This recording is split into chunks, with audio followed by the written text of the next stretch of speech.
She vanished in fire and chaos in 1942, taking secrets to the bottom of the Java Sea.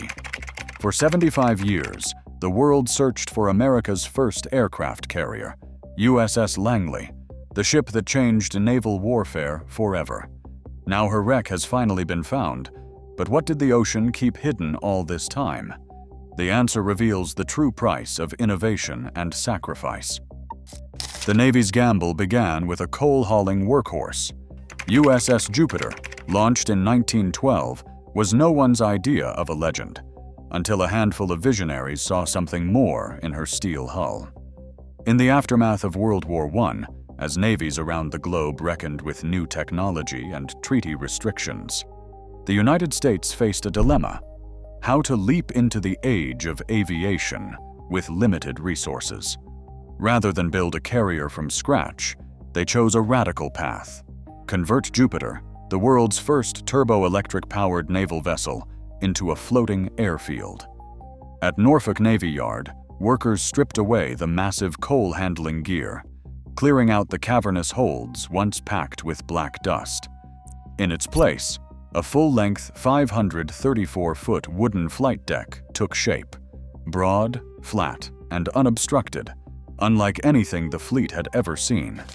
Below, engineers installed elevators and a hangar bay, carving out space for dozens of fragile biplanes. The ship's electric drive remained, a marvel of its own era, providing smooth, steady power for her new mission.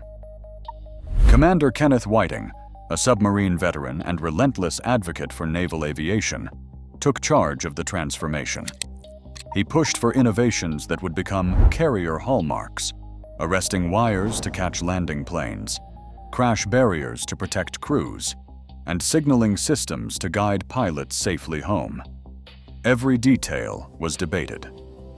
Traditionalists warned that a converted collier could never withstand battle, while advocates like Whiting argued that experimentation was the only way forward. Budget cuts and the Washington Naval Treaty forced the Navy's hand. Langley would be the experiment, her success or failure, setting the course for a generation.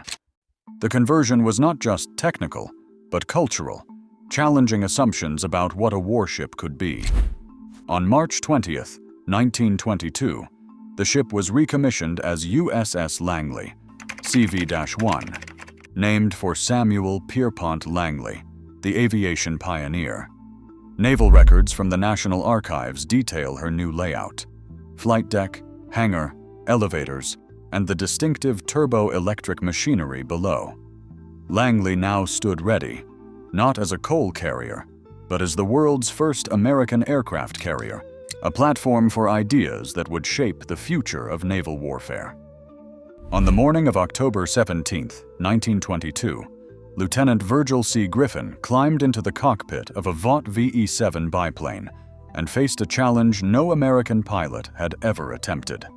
The wooden deck beneath him stretched out over open water, narrow, windswept, and untested.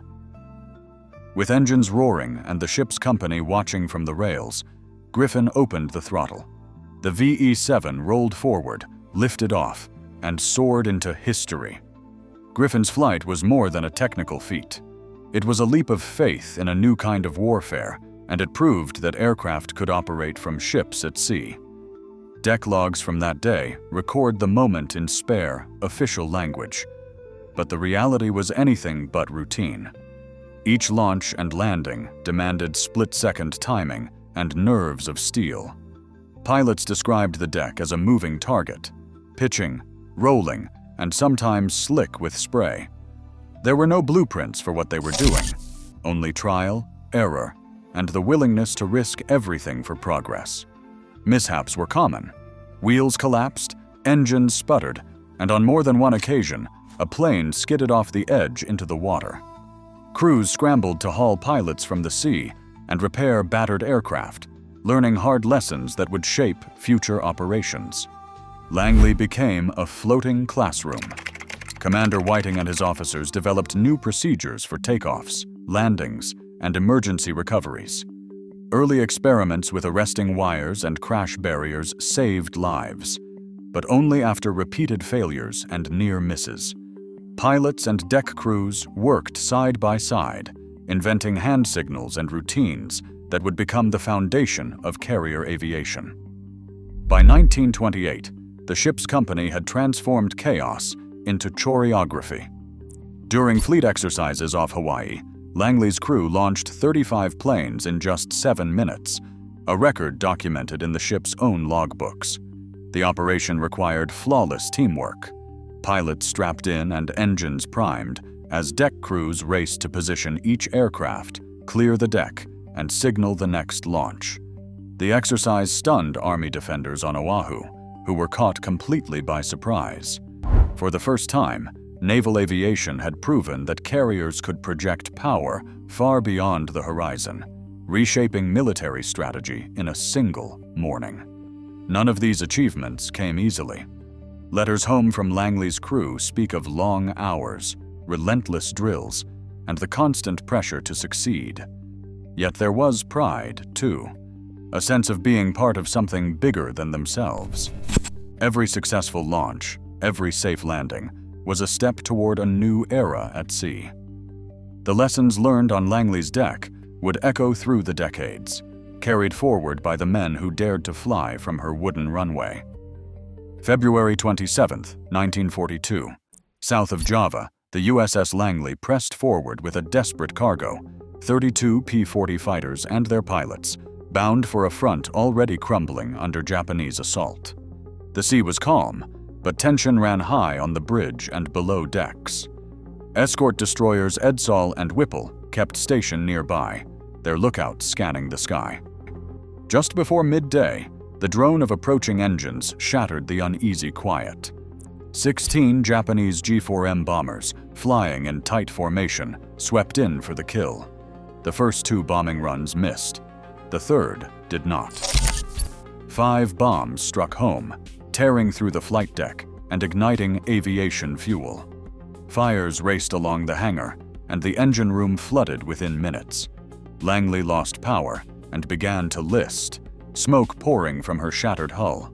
Damage control teams fought the flames, crawling through choking heat and falling debris. Captain Robert McConnell, calm amid chaos, weighed every option. The order came down. Abandon ship. Crewmen and Army pilots scrambled to the rails, lifeboats swinging out as explosions rocked the deck. Discipline held. Men waited for their turn, helping the wounded, lowering themselves into the sea. Edsall and Whipple closed in, dodging debris and enemy fire, pulling survivors from the water. At 14:29, with Langley empty and burning, her escorts fired shells and torpedoes to scuttle the hulk, denying the enemy a prize, but leaving the first American carrier to the deep. 16 of her crew died in the attack. The rest watched from the waves as the ship that had changed naval warfare slipped beneath the surface, her mission unfinished, her fate sealed by the relentless tide of war. For decades, the Java Sea kept its secret. Wartime chaos had scattered records, and the coordinates of Langley's sinking drifted into uncertainty. Early search teams, armed with outdated charts and primitive sonar, scoured the region without success. The ocean floor, shaped by shifting sands and strong currents, offered only silence. Each failed expedition left behind more questions than answers, and Langley's resting place faded from living memory. Her story unfinished, her fate unresolved. In 2017, a new chapter began. A joint team from the Indonesian National Archaeological Center and the Australian National Maritime Museum launched a focused search, determined to end the mystery. Their ship, the MV Mermaid Sapphire, carried technology undreamed of by earlier explorers. Multibeam sonar swept broad swaths of the seafloor, painting a digital map with every pass. A promising shape appeared, long, rectangular, out of place among the scattered wrecks of war. Remotely operated vehicles slipped beneath the waves, sending back the first clear images. The camera's light revealed riveted steel, the outline of a flight deck, and the remains of collapsed hangar walls. Technicians compared these features with archival blueprints. The dimensions matched. The distinctive elevator openings, the footprint of the turbo-electric machinery, the scattered debris of aircraft components. Each detail fit the Langley, and no other. Expedition leaders described a sense of AW as the evidence mounted. After 75 years, the Pioneer had been found. For the families of Langley's crew, the discovery offered a measure of closure, a final resting place confirmed at last. The site was treated with care and respect, recognized as a war grave. No artifacts were disturbed, and the wreck was left undisturbed beneath the Java Sea, a silent witness to innovation, sacrifice, and the enduring power of remembrance. On March 20th, 1922, USS Langley was recommissioned as America's first aircraft carrier, a transformation documented in official Navy records and marking the birth of modern naval aviation.